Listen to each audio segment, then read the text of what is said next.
we've actually now, as up Sewage Creek, we can have our own team that buys into the cash flow study, if you like. So we own our own data. So we're now at that point, and we've fundraised as well. So to get money for more water testing kits. So we've kind of been up and running for quite a while now.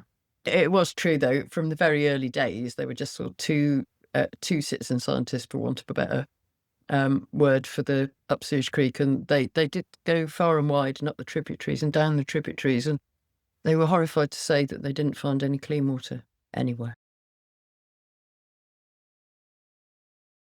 Claire Kirby, welcome to the Accidental Gods podcast. You are just up the road from me, so I'm guessing you have the same grey and drizzly weather that we have. But how are you and where are you? Tell our listeners on this dreary Monday morning. I'm really well, actually, thank you. Quite sort of positive and ready for the year, surprisingly. And I'm in Shrewsbury, so you're literally just up the road from you. And yeah, it is grey and drizzly again today. Okay, but it's in bulk. Happy in bulk. Yeah, happy in bulk, yeah. So the world is moving towards spring in the Northern Hemisphere. So you are one of the co-founders of Up Sewage Creek. You're a member of the Sewage Campaign Network. And this morning you sent me a link to Left Foot Forward, an article on the public ownership of water. And I just want to read the first couple of paragraphs of this because this is the core of what we're going to be talking about, and it makes my blood boil and all the fuses in my head blow. And if I read it out, at least I'll get this bit out of my system. So it says here, and I'm sure it's true. In the era of predatory capitalism, people are routinely fleeced by giant corporations.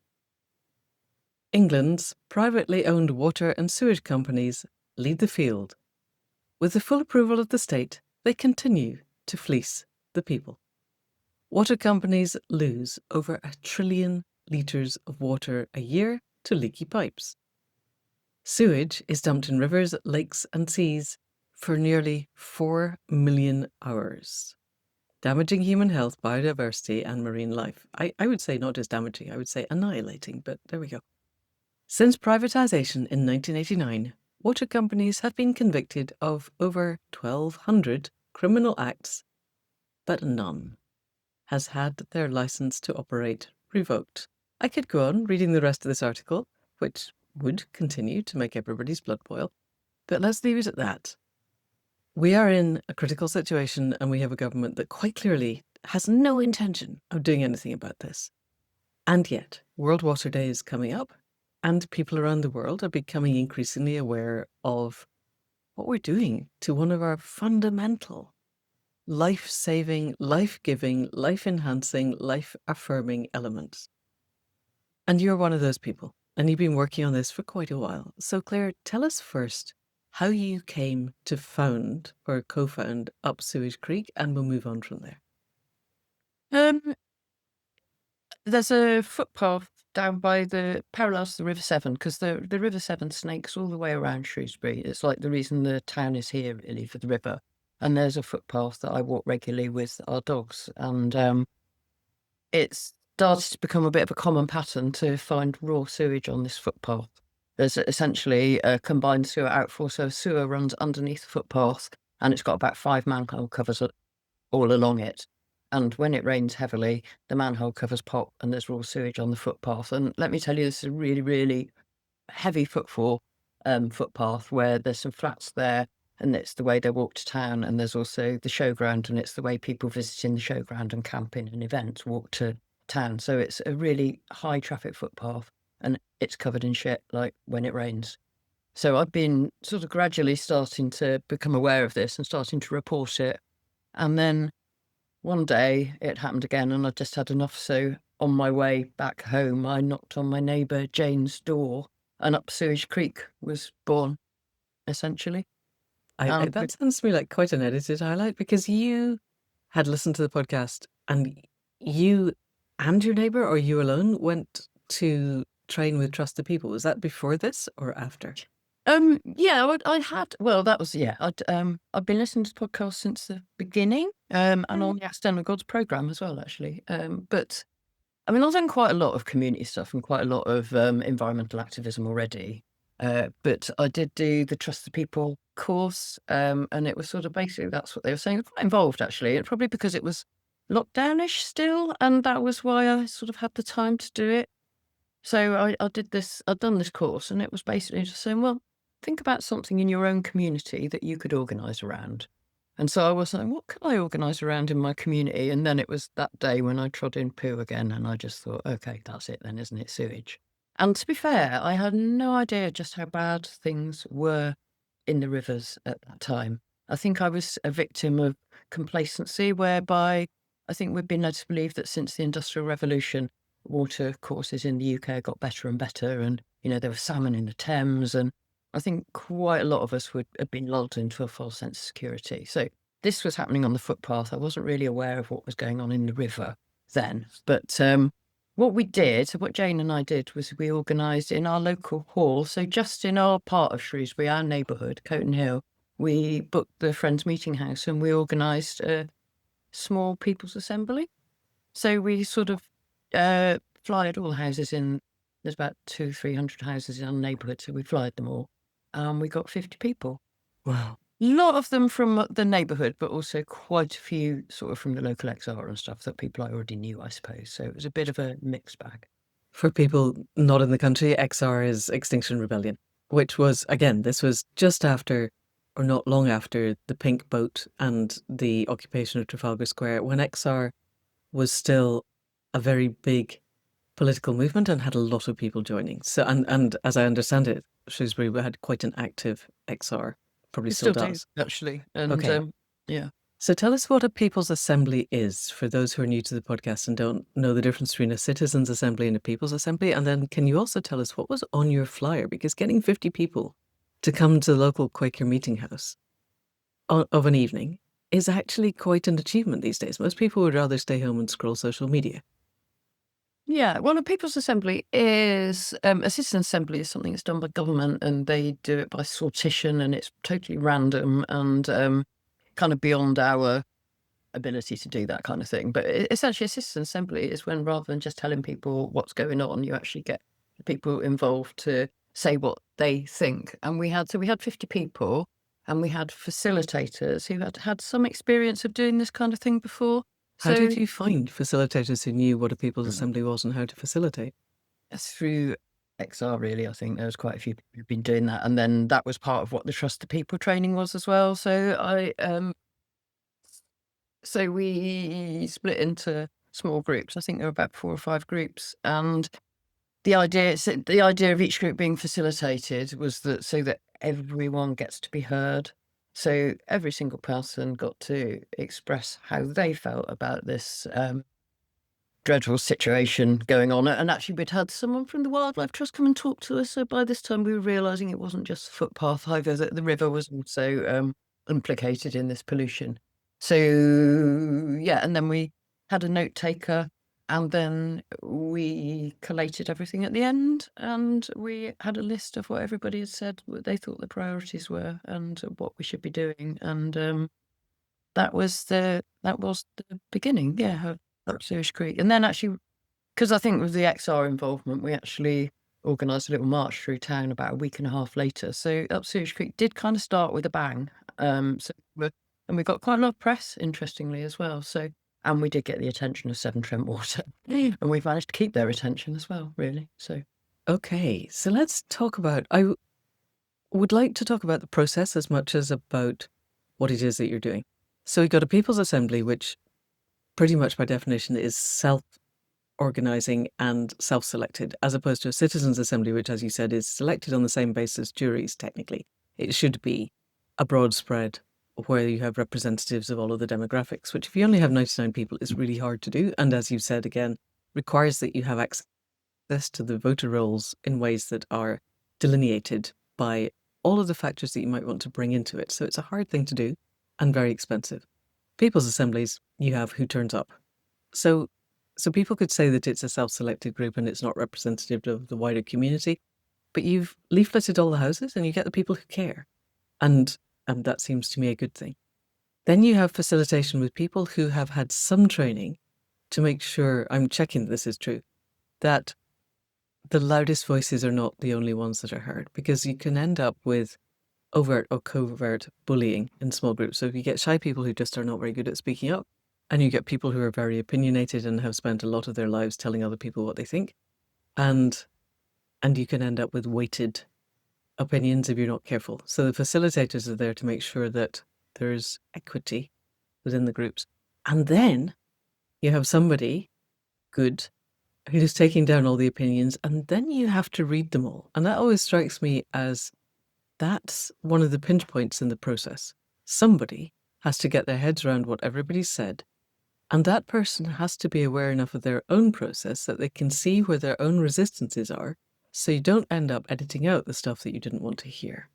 And that strikes me as one of the most important parts of the entire process, because the person who gathers and synthesizes what it is that was said is a gatekeeper. Who did that within the original People's Assembly? Was it someone who'd been trained to do it, or was it just someone who volunteered?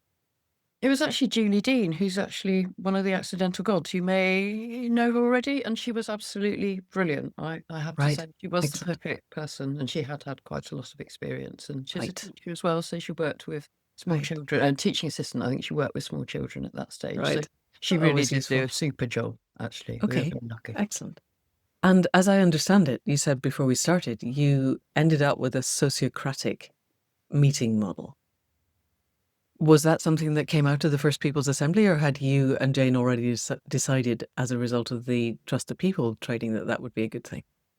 No, it was kind of chaos after that. Really, it was sort of not chaos, but we were very, very loose assemblage of people to begin with, and not particularly well organised. But actually, one of my neighbours who lives really only a stone throw away had a lot of experience with NGOs, and she's the one who drew up the sociocracy. I mean, we did do quite a lot about that, I think, in Trust the People, about organisational structures, but we wanted to be totally democratic. And I think initially I was kind of trying to be totally democratic, but it was there was a level of chaos that without some degree of organisation. So yeah, we're now got an organisational structure, a constitution, and it's really over the last year or so that Sewage Creek have kind of come of age, and we are really quite well organised now, and we have, you know, bank account, we have this constitution, regular meetings, just a newsletter, kind of mailing list, the whole works Yeah. really. A very active WhatsApp group, of which I am a member. Yeah, So- yeah, several of those actually. Well, more than Okay, I only want to be on one. yeah. Tell us a little bit about how sociocracy works then. What is it that gives it structure so that you haven't got the chaos and yet maintains a degree of equity and equanimity? Well, essentially, it's very flexible, and it's sort of, it accepts that those people who are probably a bit more engaged or a bit more energetic or have a bit more time at that time are going to be putting a little bit more in, but that it's always going to leave space for those people to step back a bit and allow other people to come forward. We do have we have a kind of core group, which we call Concentrated Creek, which has its own WhatsApp group. And then we have the citizen science, we have the water testers, we have various other, the procession organisation, because we've got sort of, we're doing events, and then we've the various groups, and sort of then when we have a meeting, a concentrated Creek meeting, people from the different groups kind of come and present at the meeting. So it's, I believe it was like spokes from different groups come to the hub. It's kind of, I think that's kind of, but other groups call them hubs and spokes kind of thing. So Okay, like from a wheel. Okay. yeah, so it remains flexible, but then you've got organisation, and again, it's really about everybody being heard. So it's so you have it. Yeah, spokes and wheels. You've got a central hub, and yet there's circles around the outside of other different groups doing different groups that are self-selected. So the citizen scientists, it's all self-selected, really. And then they send someone to the central hub to let the central hub know what they're doing. And if I've understood correctly, and you may not implement this, there's always the right of recall. So the citizen science group, for instance, I just fasten on that because I think it's interesting, sends a couple of people, and they feel they're not the couple of people they've sent are not accurately representing what they actually want them to say, they can recall them and go, no, you're not saying it, we're going to send somebody else. Yeah. So you've always got the people who are closest to whatever it is have the most power. You devolve power to the periphery, and yet you have oversight at the center. Is that fair? Yeah, sounds about right. Yeah, it sounds great, Brilliant. actually. And it works. Yeah. No, it does seem to work, actually. Yeah. Okay, Yeah, definitely. excellent. And the other thing that in the sociocratic circles that I've worked in, and the thing that seemed to me to really make things flow, we brought somebody who was had done a lot of sociocratic work into the WhatsApp group that arose after the Throughtopia Masterclass writing group. And we wanted to create a publication. And we spent a year pretty much discussing this, because it turned out after we had the sociocratic meeting that there were actually two different publications. And it took someone to give us the permission to go around and say exactly what we thought without fear or favor, without worrying that it was going to upset people, and then to put together a concept motion. And you didn't have to agree with it, you had to not disagree. And that struck me as really powerful. Good enough to try, safe enough for now. And if you disagreed, you had to say why and propose something better. And that, we got more done in an hour than we had done in the previous year.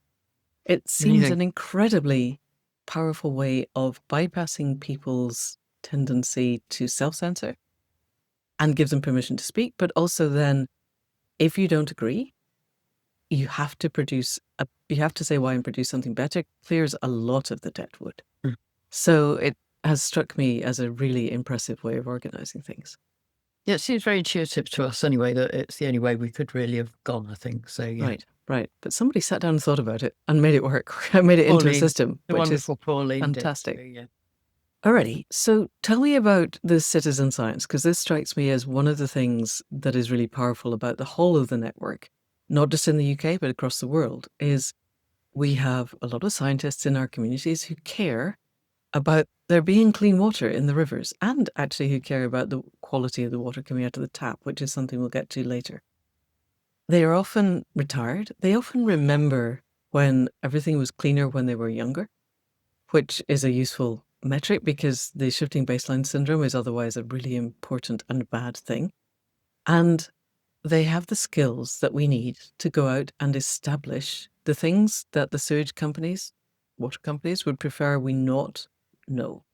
So who are the citizen scientists for you, and who are they around the world? And how do they organize, and how do we collate the data? Tell us everything. Go.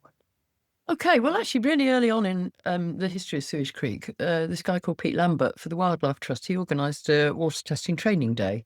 And so several of us went to the local field study centre and did a day on training. I mean, it's something I'd done when I was at uni anyway, so it was kind of not that new to me, but great. And essentially, Cardiff University and the citizen scientists in the Wye Valley, I think maybe one of the Rivers Trusts was involved as well, set up the Casco system, if you like. So basically, whereby everyone was testing for and it was very, very new when we had this testing day in 2021. I think this, in fact, it was only really going on the Wye at that point. But basically, it was just a replicable system, testing using the same kit, testing for all the same things, and doing testing in the same way. And there's a database via EpiCollect that you can put your results into. So this is before it was rolled out across the country. It was a pilot scheme, and there was actually no plans to roll it out across the country, but there was just so much enthusiasm from people around the country wanting to do citizen science. I mean, actually, when we had our People's Assembly on World Water Day last year, 2025, we had James, so you had it from Sheffield, from the River Don project. But acts of love for the river. So, doing litter picks, people want to do acts of love for the river. So people want to do something positive, rather than, kind of campaigning and going rah, rah, rah. So we've got no shortage of citizen scientists. And so basically we've got a crew, mostly it's been Warren, who's our sort of local ecologist, who I met first time when I did the water testing day at the with Wildlife Trust. So he's been kind of running our citizen science team. But it's actually got to the point where loads and loads of people are flocking to do citizen science, and I'm like, oh, can't some of you do some website or something like that? Do you know what I mean? So very, very popular. And I mean, we've actually now, as Up Sewage Creek, we can have our own team that buys into the Casco study, if you like. So we own our own data, because we did run into a few problems. We were doing it through the Anglers Trust before, and we ran into a few problems. So we wanted more freedom to test where we wanted, to do what we wanted, and to make sure that we owned our own data. So we're now at that point, and we've fundraised as well. So to get money for more water testing kits. So we've kind of been up and running for quite a while now, and we're getting organised. Not finding. I mean, it was true though. From the very early days, they were just sort of two citizen scientists, for want of a better word, for the Up Sewage Creek, and they did go far and wide and up the tributaries and down the tributaries, and they were horrified to say that they didn't find any clean water anywhere. So, but now there is a big database, and there is a guy within the Rivers Trust who I speak to. Sometimes he's been really, really helpful supporting us. So, we're well supported. Okay, let's dig a little bit more deeply into this, because I'm looking at the Casco website, and it sounds really good. It's got their principles, and it says that they are collaborative. They want to build a community aiming to improve river health. That they're impactful. They want to collect data for a purpose or outcome and measure the results of new and existing approaches. That they're open. They want to share the data and ideas openly as a default.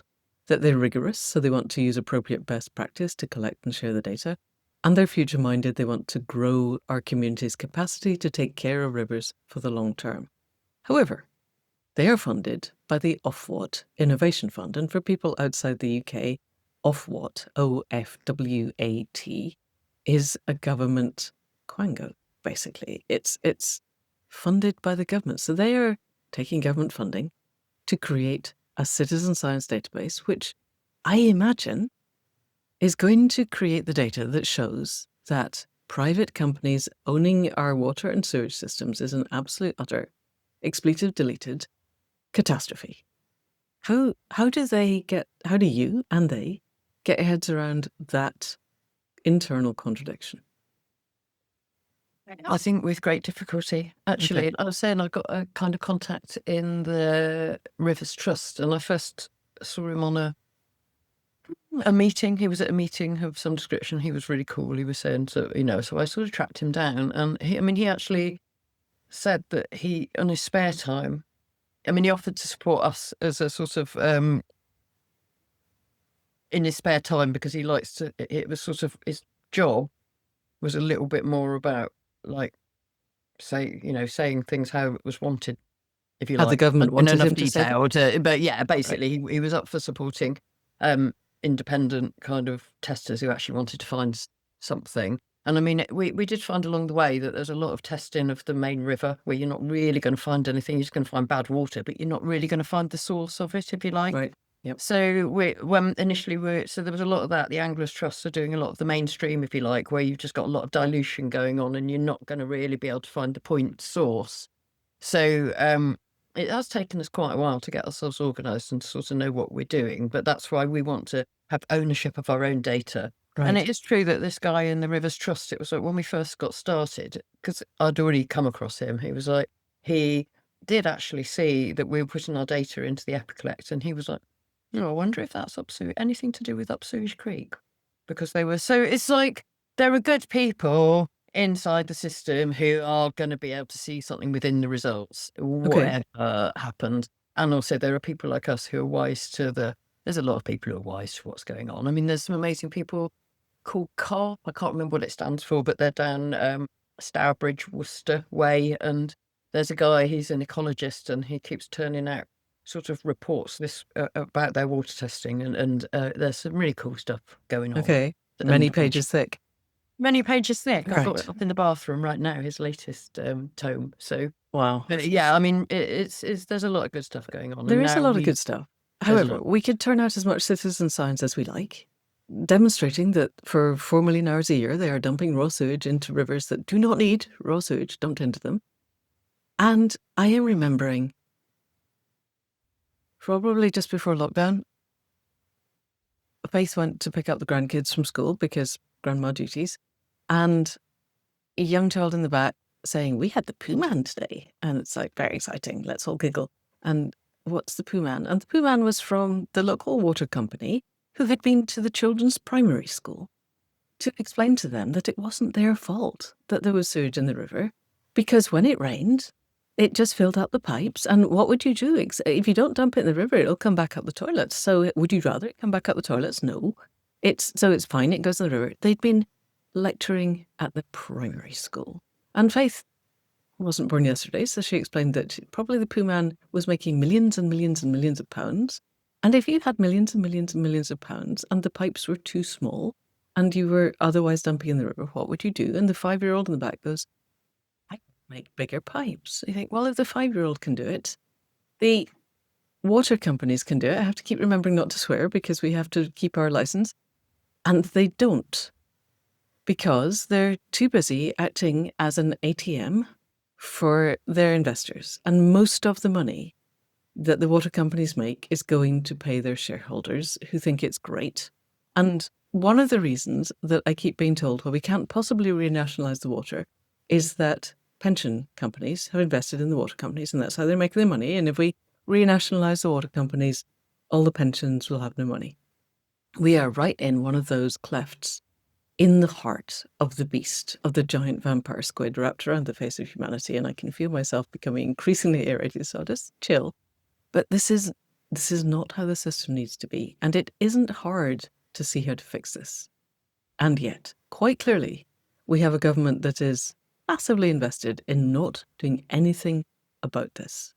That article from Left Foot Forward, I will put it in the show notes, people. If you just want to blow your fuses of a morning, go and have a read, because this government is colluding in making absolutely certain that the water companies never have to do anything.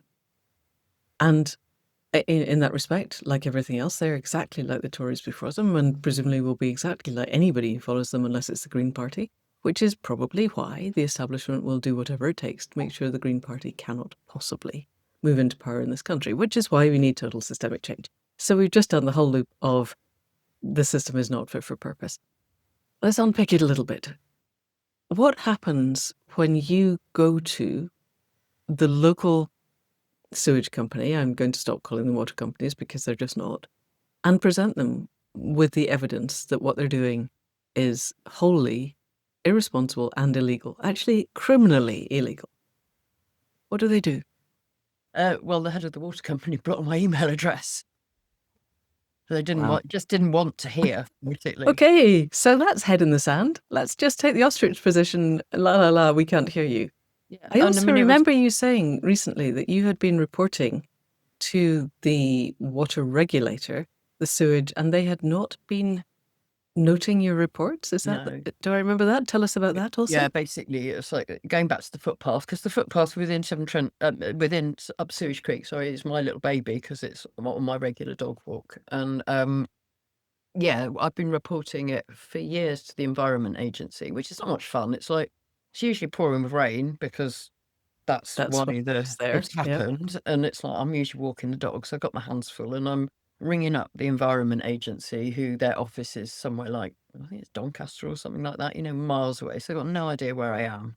And ages on the phone. I mean, it's completely unnecessary. There could be some sort of app so that a They're recording really good. could be made easier. Yes. But You no, could it's drop like, a pin and tell them, and it would be yeah. automated because that's what AI is for, instead of selling it all our information to Yeah, Palantir. I mean, there's loads of things they could. I mean, it's just like the fact that the duration, the monitors on the combined sewer aquifers measure the duration of the spill, but they don't measure the volume. The kit that they use could easily measure the volume, but they don't do that. They just measure the duration, which is why everyone says, "Oh, we've been pouring sewage into the For river this number of hours. however many hours." So Right. it doesn't. It's like could easily record the volume as well. So it make reporting very, very, very difficult. And then and then actually finding the report. So basically, my understanding is that raw sewage on a footpath is automatically a level 3 pollution incident. level 1 and 2 incidents are the more serious, and I think they have to happen in a watercourse. And I mean, when you ring up the Environment Agency, they say, "Is there any dead fish?" And it's like, "No, it's a footpath, and all the fish are dead anyway." Do you know what I Yes, mean? there's no live fish All to the fish are die. already dead. So it makes you angry just doing it. But anyway, so but it's quite hard to actually the level 1 and 2 pollution incidents are easier to access to see where they happen, but the level 3 ones are much more difficult to actually find. You have to go on GIS, so it's some sort of digital mapping thing that maps via catchments, and so it's not like for your average sort of technophobe like myself, it would be quite difficult. But fortunately, we've got some water engineer friends who've just recently just come to us and befriended us, and so one of our water engineer friends looked it up because I did a freedom of information request for the CSO or whatever, and she looked into that, and it was like it basically turned out that the Environment Agency hadn't logged any level 3 spills on that footpath. So all that time I've been reporting it, and for nothing. They just haven't logged it. No. So, Wow. and I mean, even the one, because we were on Panorama a year and a half ago, something like that, and it was like that was the time. One time I actually caught it. It's like you only have a small window of opportunity, and it was raining heavily. And for once in my lifetime, I went down there and I caught all the manhole covers actually founting. You know, they were blowing off, and there was water and sewage everywhere. And I filmed the whole thing. So, and that was actually shown on national television. And I reported that event, and they hadn't logged that. So it's, I mean, the Wow. arrogance of it is quite. But then, I mean, to be fair to them, it's like I think I think they've had 50. The Environment Agency during the Tory government, they had 55% of their funding cut, and that equates to 70% of their activities cut, if you like. So, Right. you know, they have And been. I don't expect the current Labour government has done anything to change that because it's not in their interests to Well, that was what I was refund the trying to Environment ascertain Agency. from the recent white paper. Well, particularly as I've got a daughter who's a biology graduate and lots of her friends are, and so that whether there were going to be lots of jobs with the, you know, in the Environment Agency, and whether the recent white paper, but it doesn't really say anything about recruitment. No. I mean, it's not to say there wouldn't be recruitment if it becomes law, which let's hope it doesn't. Okay, let's look at that. There was stuff about technology. So, I Right. mean, because that's the other thing, you've got technology now. There are these sondes that record that you can keep in the water, and they'll do 24/7. Well, what's one of those? How do you spell it? SONDE. And And basically, they do 24/7 water monitoring.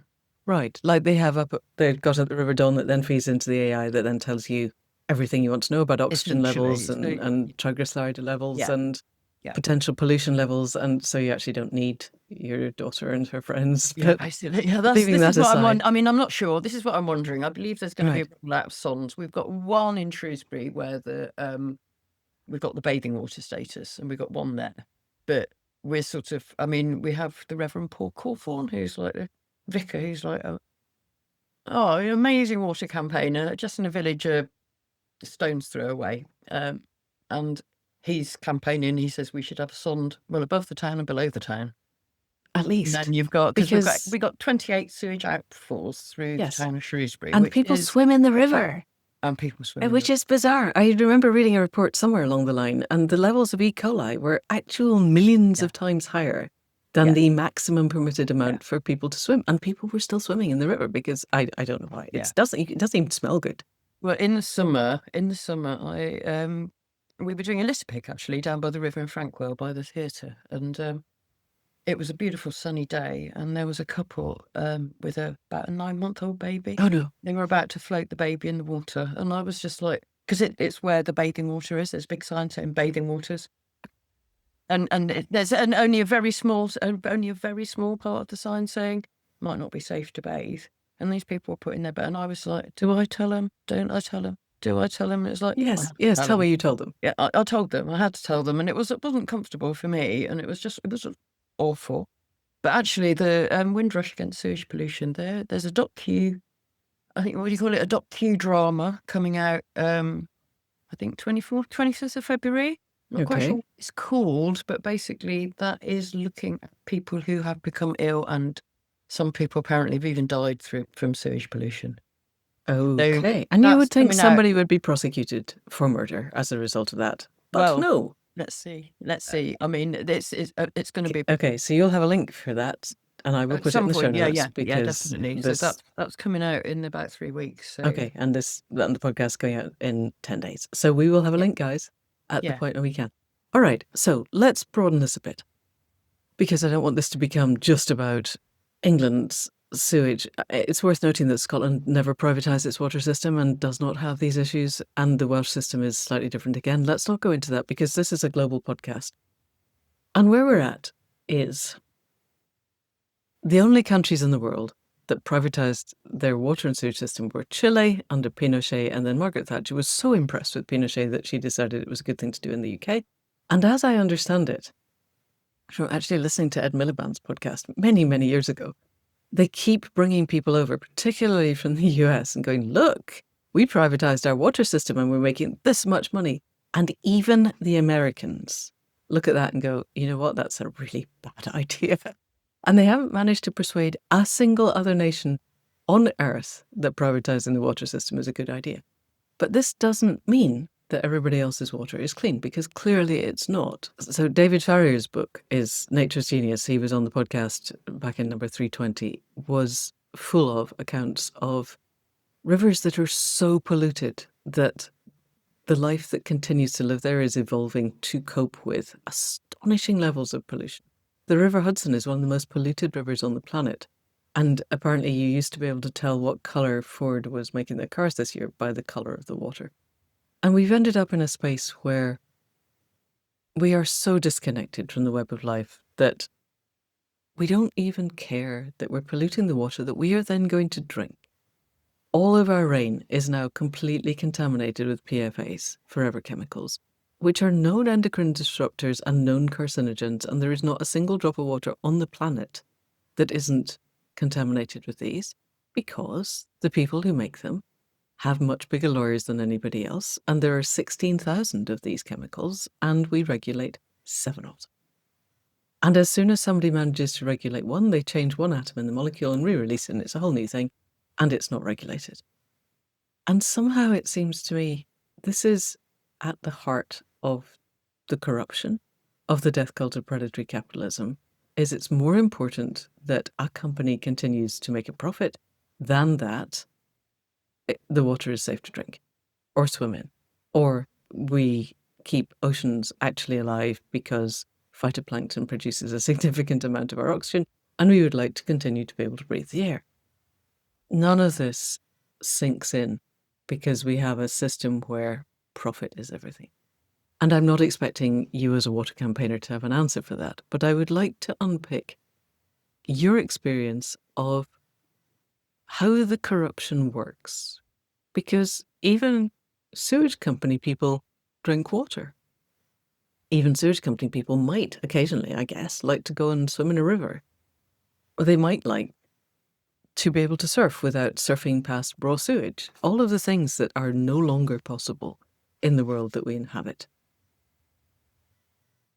What do you think, or what is your experience of how they go to work every day without hitting major internal contradictions? Well, I don't think. I think your average normal people who work for the water companies, etc. I say normal. I think they must be conflicted. Okay. I talk to whenever I see anybody from the water company or their contractors down by the river. They must and I'm down there a lot with the dog and whatever. I bet they regret me coming along because I never fail to not talk to them. Okay, well done. Or find out what they're up to. But we were down down Shrewsbury doing our pooometer, which is our kind of outreach tool. We were just chatting to people, and I was talking to an amazing how many people we should get who work. Hang on, tell us what a pooometer is and how it works. The pooometer, it's just a board basically with some questions about what people think it'd be better to do. Would it be better to do this or that? And people get to stick stickers on. And, okay. Because asking questions is a political act. What kind of questions are you asking?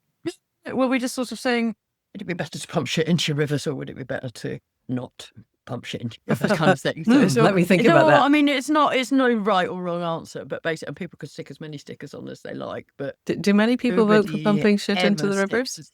Sorry? That was my question. Do many people vote for pumping sewage into the rivers? Nobody does. Nobody does. Okay, there's a surprise. But Even and it's employees of the water companies?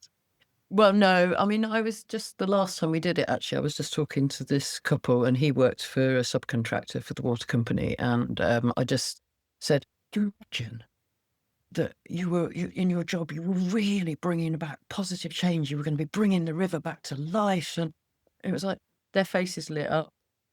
So Wow. it shows you Wow. they know what's going on, but they have to put food on the table. I mean, we did when we first sort of started. They appointed these people, greenwash people called river rangers, and there was a really it was kind of a new thing when kind of around the time because it was like just when we started up Sewage Creek was when it was the penny was beginning to drop all across the country, and so the water companies were trying to do things, and so they appointed these river rangers, and there was the first one we met, he was really lovely, but then he changed job, and I just think he couldn't He couldn't hack it. handle the Yeah, internal no, the contradictions. conflict, and I mean, obviously, by the time you get into the higher echelons, it was, I guess, maybe the CEOs of the water companies, they're good at what they do because they're employed to make money, and 'Cause so they're they're psychopaths. getting their job satisfaction.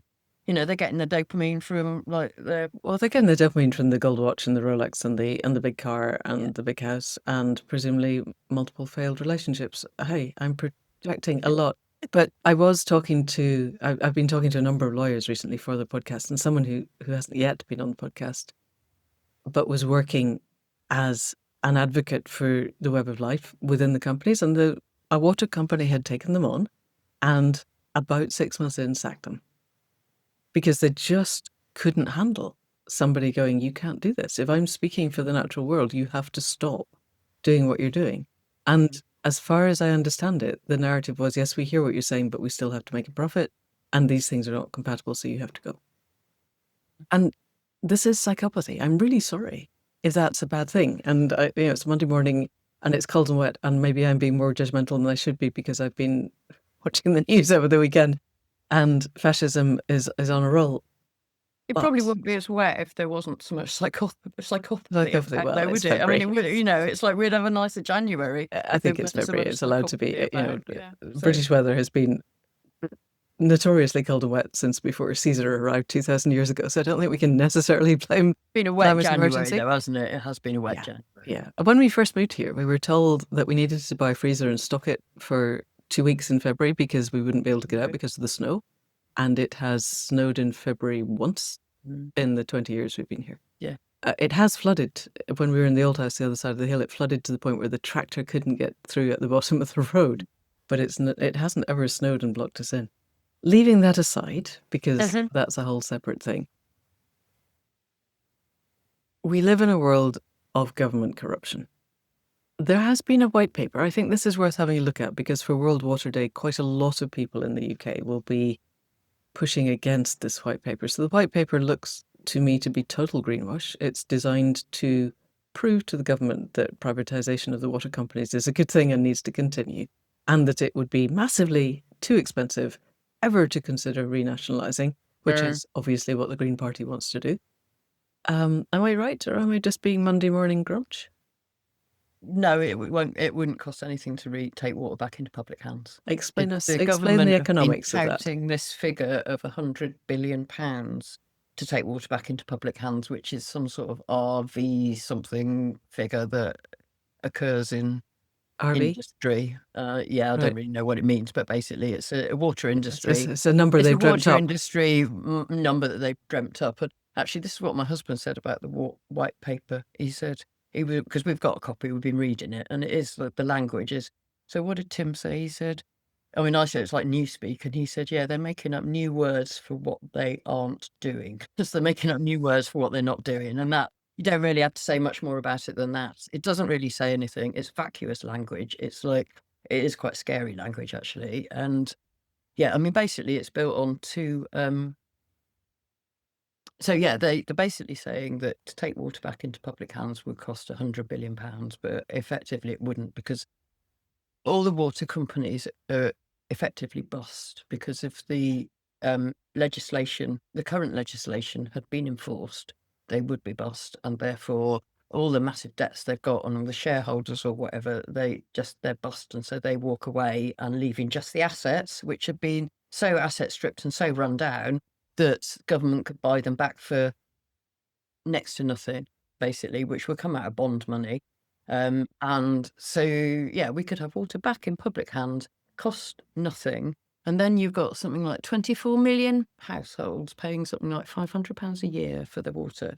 Plenty of money to sort out the issues, which obviously are, obviously the assets have been run right down. But I mean, this is what's really come to me, Manda, though, so we have the problem with the footpath. The water companies say that the pig trough, as it's called, is the most famous sewer in their region, their massive region. It's like we've really have kind of got under their skin. And so they say they're investing quite a lot of money in sorting it out. And they are doing work locally. And I mean, it is, and,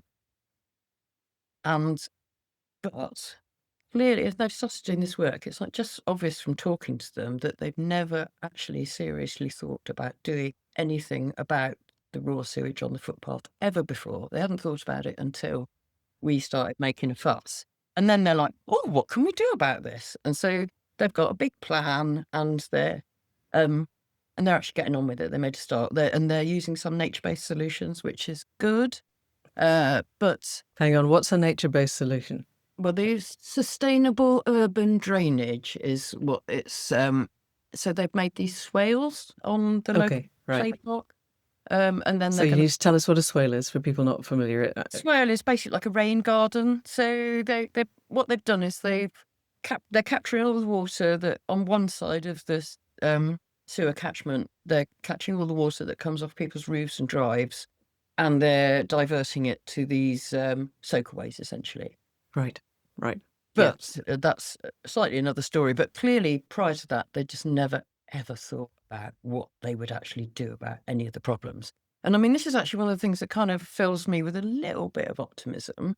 I mean, albeit that they put up our bills by 47% to pay for the work they should have already done. But since they've started thinking about it, there obviously are quite a lot of low-hanging fruit.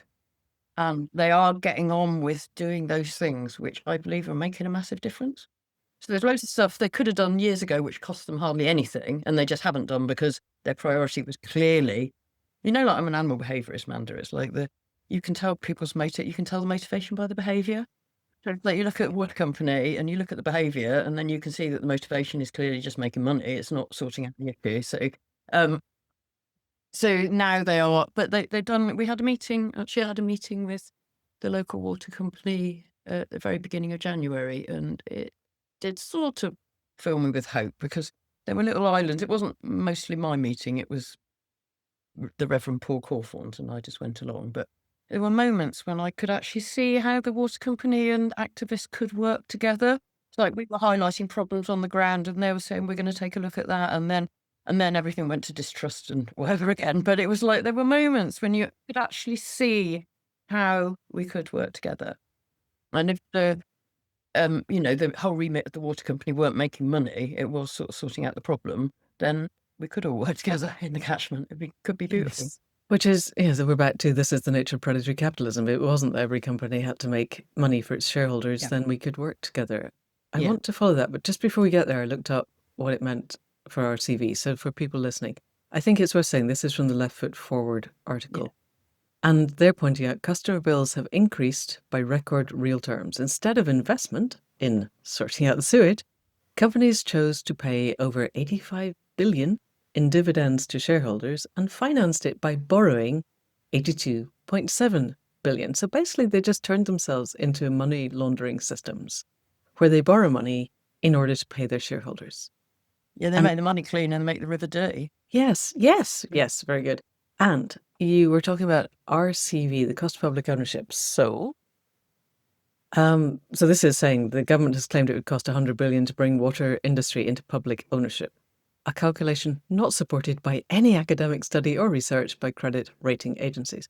The 100 billion is a rolling amount calculated by Ofwat, the same people who are funding the citizen science, and is described as regulatory capital value, RCV.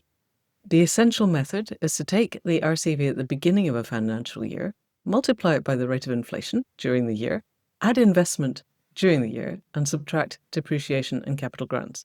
This gives the RCV, the regulatory capital value, at the end of the financial year, which is currently around 100 billion, which is used to fix prices and guarantee real returns to water company shareholders. It is fundamentally flawed. I mean, it is so obviously flawed.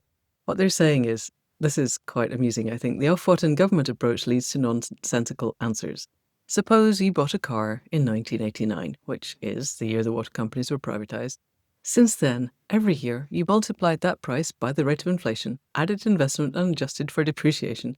The answer would be the sum total of random numbers. It would not give you the current market value of your car, which is determined by market-specific factors and technological change. And a car bought in 1989 is worth precisely nothing now, which is the same with the water companies. So if your government says it's going to cost 100 billion to fix the water companies, then to take water back into public hands, people go, oh, we can't afford that. So therefore we have to stick with because this people don't system. understand the way that money And you works. bear in mind that this government white paper is based on the Independent Commission for the Water Sector, which was commissioned by the government because obviously they've been looking at what's going on in the country. They know there's a big mess and a big furore. And 89% of people want the water companies to be re-nationalised. Basically. And the other 11%, I'm guessing, just haven't thought about it that hard. Because I don't see how you could say not. Or they're just thinking about top-down nationalism from before, nationalisation from before, and they've heard about the 100 billion and they just think we can't do it or whatever. Anyway, so the Independent Commission for the Water Sector, which took place last year, its remit was to not look at re-nationalisation. They not had to prove that privatisation, taking water back into public hands. Yeah. So they were only looking at the private model and maybe a CIC on the side, which is like the Welsh model, which hasn't worked at all. So basically, the combination of not looking into and actually there is no price. This is they haven't actually worked out how much it would cost to take water back into public hands because they didn't consider it. It wasn't part of the commission, so they didn't consider it. So they don't know how much it will cost. So they're picking this £100 billion figure out of the top of their heads, really. And it means but we also need to look at where would that 100 billion go? Because if it's going to people who pay tax, it's coming back to the government anyway. I think, this is one of the things that I really want to establish across the world is this idea that when a government spends money, it vanishes. Only applies if it is going to people who are then taking it out of the country. So if it's going to huge companies, half of our water companies seem to be owned by an Australian company that basically asset strips them and then sells them back to people who don't really want them.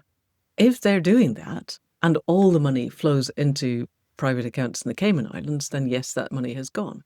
If you're paying people who pay tax, then the only thing that matters is the velocity of the money, which is how many hands does it go through before it is paid back to the government as tax. And the higher the velocity, the more people who get to touch that money, the better. So it doesn't matter what it costs. It matters where the money is going. If a government pours 100 billion into the economy, that's fine.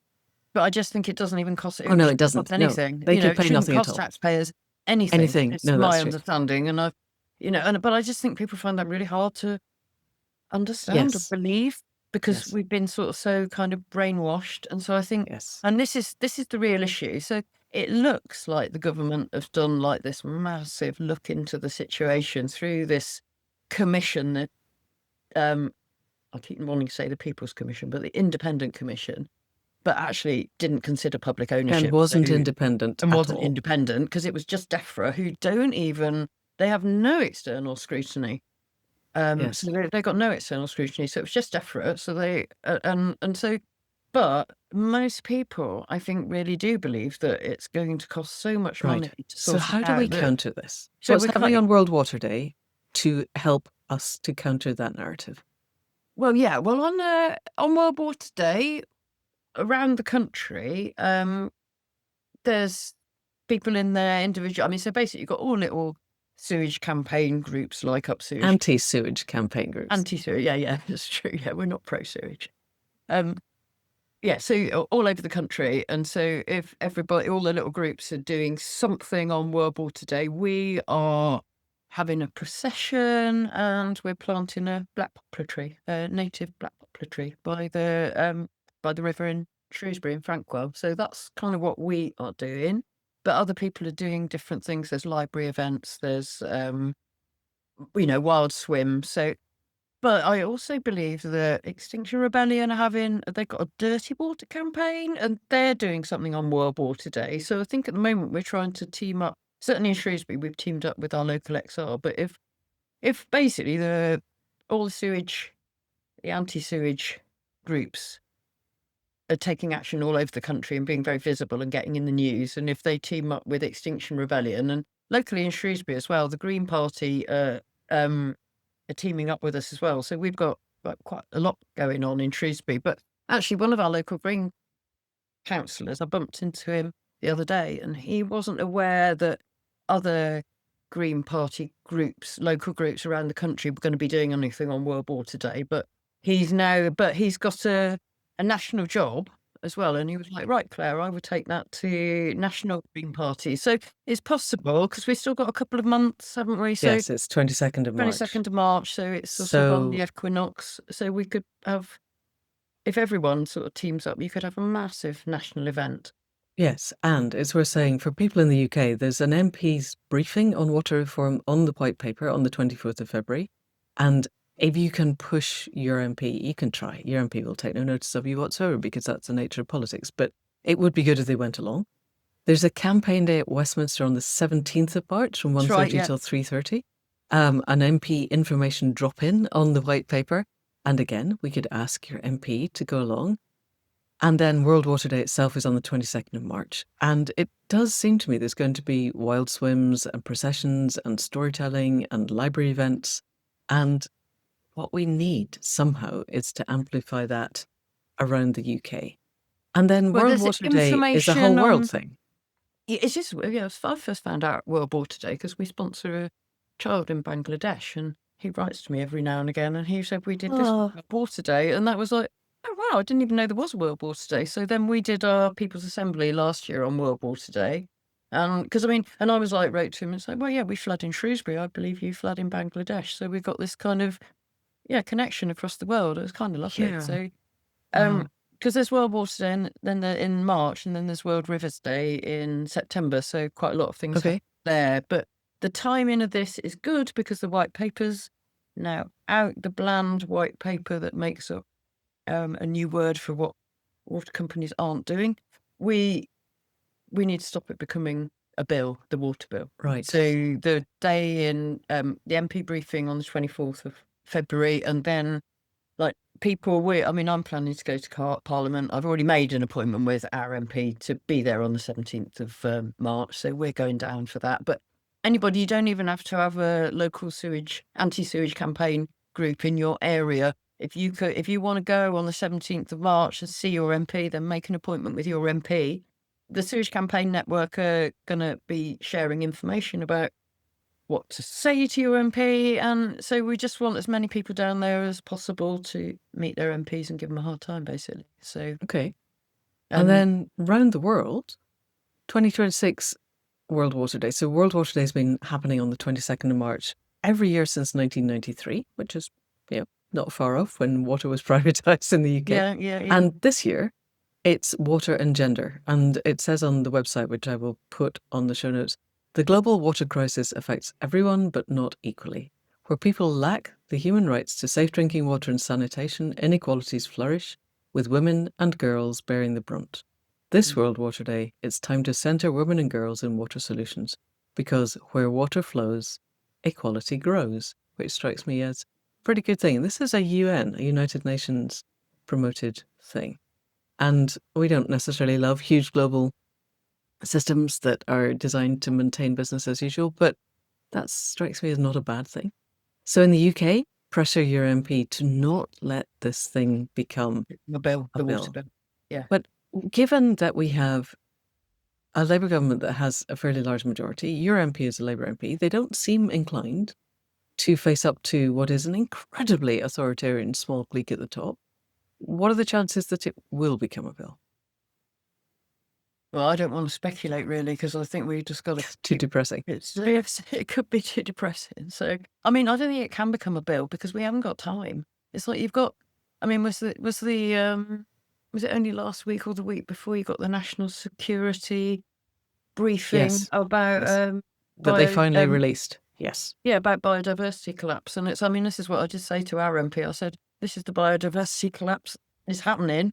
Because Yes. in 2017, someone took a picture by one of the bridges in Shrewsbury, just on the outskirts where the bypass goes round. And there was water crowfoot everywhere. Beautiful, luxuriant water crowfoot, 2017. One of us went back last year or the year before. Can't remember. I think it was 2024. It's gone. Wow. Okay. Completely gone. We got pictures of before and after picture, which I could maybe send you to put in the show notes, because it's just shocking. And our MP, she knows all about it, but I was saying But she's not going to do it's anything. affecting on. Well, is she just banging on about the white paper because she believes that it will do it, or is she in denial and banging on about the white paper just to shut me up? Because Okay. you could believe, and I think a lot of people are going to think there's, things have been really dreadful in the rivers, in the water system, etc. But look, this government is actually getting a grip on it, and whether people will believe it or not, because it's not, it's just going to be more of the same. It's going to cost more. Bills are going to go up. Water quality is going to continue to fall. It's like the private water companies cannot be trusted. It's a corporate monopoly. It's not like, because I guess if within capitalism, to some degree, a lid's kept on it to some degree by competition, isn't it? But when you've got a monopoly water company, it's a monopoly. There's no competition to balance it out. They just look. It's a license to just print money, and Yeah. that's what they've been doing for Yes. the last 30 years. And that's what will continue to happen if this white paper becomes a bill, undoubtedly. Okay. Until we get a new government. Alrighty. I want to wrap up shortly, and I want to kind of widen this out, because it seems to me water is crucial. We need clean air, clean water, clean soil. Those are the fundamentals of a flourishing future and a future that works. I will put a link to the National Security Briefing. That, again, was in the UK. It was published in October, but the government sat on it until Freedom of Information reports requests required that they publish it, and they published it at midnight on Friday night in the hope that nobody noticed, which completely failed.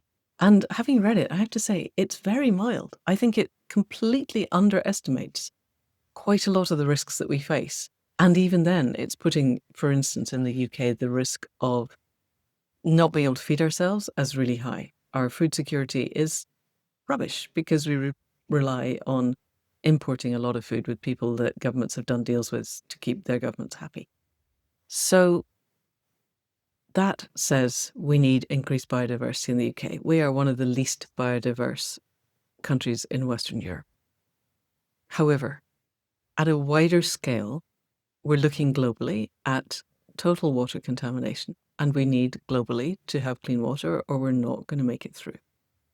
And it seems to me that what people can begin to do is to follow the model. We happen to have critical chaos because we have companies who are being incentivized to dump sewage into the rivers because all that matters is that they pay money to their shareholders.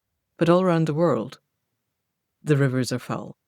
And so we have a model in the UK of citizen scientists getting together in sociocracy formed groups to analyze the water and then have an open source publication of the results, and then amplify that to the point where you become so politically difficult that they actually have to do something.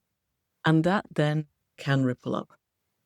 But it seems to me that we also could do with, well, we need total systemic change. And how do we get to that? And I was reading Jamie Driscoll this morning, who, for people outside the UK, he was elected mayor in the northeast of England as a Labour mayor until Starmer got in. And then when it came round for re-election, they wouldn't let him stand. And he stood as an independent and got very, very close to winning, but not quite. And now he's joined the Green Party, and he's being very vocal about the corruption within government. And he says the strategy of the liars, which is to say the people in government, is to delay as much as possible, to make sure any investigations occur after they've left office. But investigative journalists and campaign groups are onto them. So the liars spout distractions and smears like a squid squirting ink, which is broadly what the white paper is. It's another distraction. And he was on a tour with Paul Holden, who's written a book called The Fraud, which is all about how Starmer managed to get himself elected. And he was asked at the book event, with all the lies, where is the hope? And he, Jamie Driscoll, said, 82% of Britons think water should be in public ownership. I think it's 89, but anyway. 78% support a wealth tax, including 66% of the millionaires. 75% support rent controls, including 44% of landlords. For all the propaganda and dark money-funded think tanks, evidence intrudes on people's everyday lives. The more we challenge the lies, the stronger truth becomes. Do not throw up your hands and say all politicians are the same. We must incentivize truth and disincentivize lies. And that seems to me pretty much what we've been saying from the beginning of this is there's data to be had. Collect your water, analyze it, share it in, I think, any kind of online system that is big enough that everyone in quite a large geographic area can see it. It strikes me that this is where bioregions really come into play, that the catchment area of a river is a bioregion.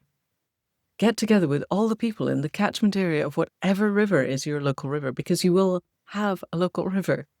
Yes.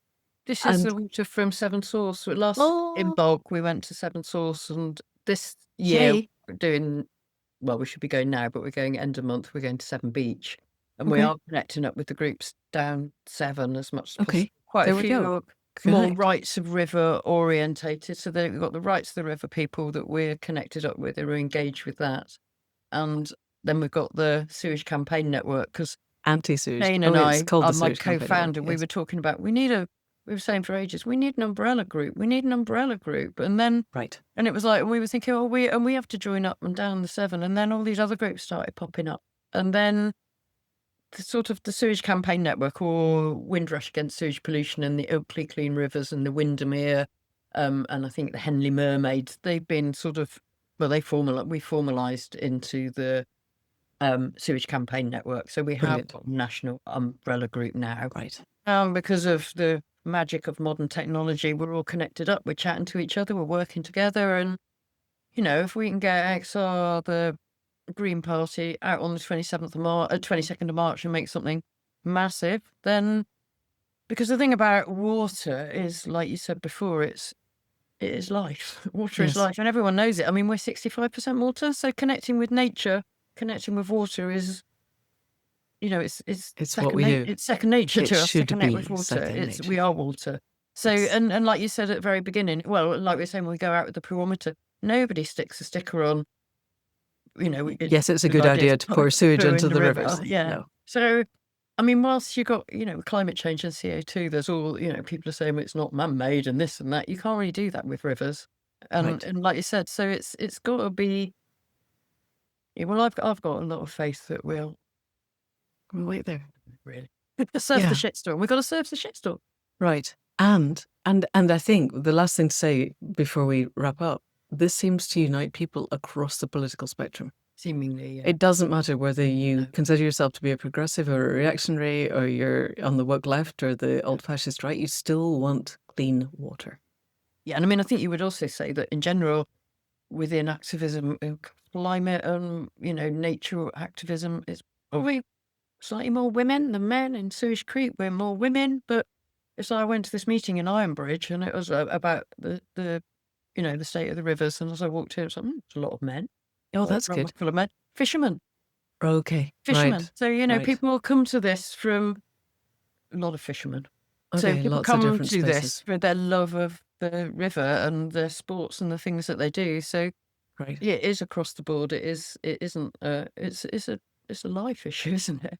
It has to become a life issue, so that the couple with their 9-month-old baby can float the child in the river without risking that they might kill it with E. coli poisoning. Awful, such an awful moment. But actually, I was kind of hoping that when the docudrama about people potentially dying from river water comes out, I hope that couple watch it and they, I think they've had a lucky realise and they join up with the campaign, and make change. Okay, and that's what I want to leave people with is wherever you are in the world, your local river is almost certainly going to have been polluted by some kind of industrial something or other, and uniting your local community over the idea of clean water is one way that we get to start talking across the political divides. And we have to do this. We have to cross the chasms. We have to find the ways to reunite people about the things in their community that they care about. And water has to be one of the absolute fundamentals that we can do this. And World Water Day is coming up, 22nd of March, and there will be something in your area already there. And if there isn't, you can make it happen. And even if you don't make it happen this year, there's going to be another World Water Day next year on the 22nd of March. And heaven help us, as long as we're not in the middle of World War III by then, you can do things that will count. Claire, thank you so much for all of the work that you're doing, for having set up Sewage Creek, and for all of that. Thank you for everything you're doing. And then we're doing it all together. That's We're going to change the world. Does it for me. Yeah. We're changing. Brilliant. Yes. Thank you. Take care.